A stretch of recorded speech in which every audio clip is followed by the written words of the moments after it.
ராஜ்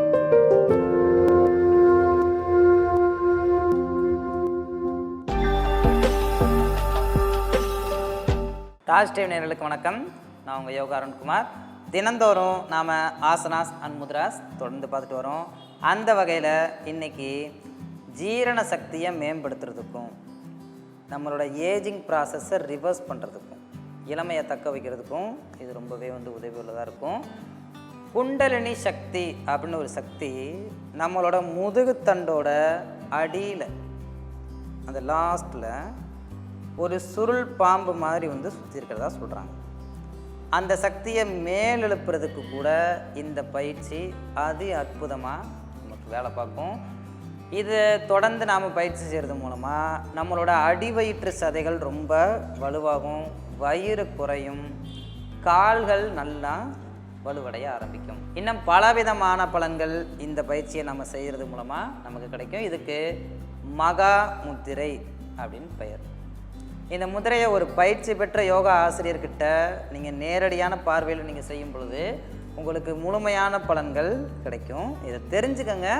முடிஞ்ச வரைக்கும் ஒரு பயிற்சி பெற்ற யோகா ஆசிரியர்கிட்ட இதை கற்றுக்கிறது ரொம்ப நல்லது. இந்த மகா முதிரை எப்படி செய்யணும் அப்படிங்கிற தொடர் அந்த பயிற்சி படிப்படியாக எப்படி பயிற்சி செய்ய அப்படிங்கிறத இப்போ நம்ம பார்த்துடலாம்.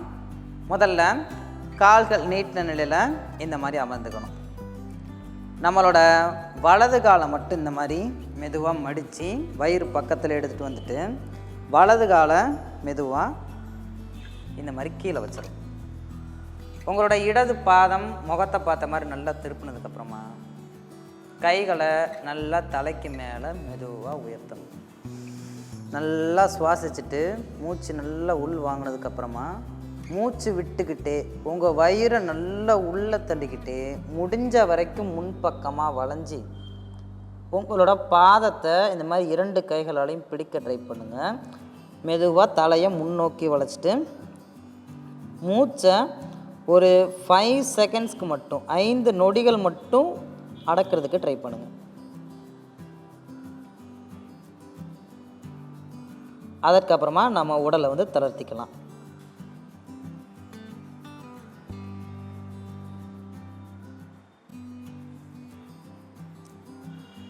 எப்படி பயிற்சி செய்யணும்?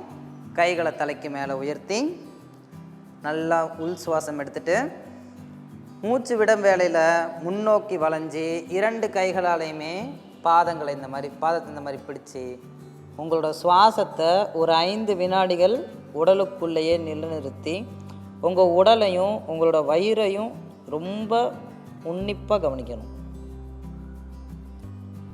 இதே மாதிரி அடுத்த காலுக்கும் பயிற்சி செய்யணும். இப்போ நாம் பண்ணது தான் மகாமுத்திரை. இந்த மகாமுத்திரைக்கு கிரியா பயிற்சி முறை அப்படின்னு சொல்லுவாங்க. கிரியா பயிற்சியில் இருக்கிற பலவிதமான பயிற்சிகளில் இந்த மகாமுத்திரையும் ஒன்று. இதை பயிற்சி தொடர்ந்து செய்கிறதுனால நம்மளோட அடி வயிற்று சதைகள் ரொம்ப நல்லாவே பலம் பெறும். வயிறை குறைக்கணும்னு ஆசைப்படுற எல்லாருக்குமே இது ஒரு அற்புதமான பயிற்சி முறை அப்படின்னே சொல்லலாம். யாருக்கெல்லாம் இதை ரொம்ப இலகுவாக பிகினிங்கில் பண்ண வரும் அப்படின்னா ஆல்ரெடி யோகாவில் அனுபவம் உள்ளவங்களுக்கு ரொம்ப இலகுவாக இருக்கும். மற்றவங்களுக்கு மிக ஆரம்பத்தில் கொஞ்சம் கடினமாக இருக்கலாம். நாட்கள் செல்ல செல்ல நல்லா வர ஆரம்பிச்சு. இன்றைக்கி நாம் மகாமுதிரை அப்படின்னா என்ன, அதனால் கிடைக்கக்கூடிய பலன்கள் என்னென்ன அப்படிங்கிற எல்லா விதமான தகவல்களையும் பார்த்தோம். இது எல்லாமே உங்களுக்கு உபயோகமாக இருந்திருக்குன்னு நான் நம்புகிறேன். இதே மாதிரி இன்னொரு ஆசனாசன் முத்ராஸோட உங்களை நான் மறுபடியும் நாளைக்கு சந்திக்கிறேன். நன்றி, வணக்கம்.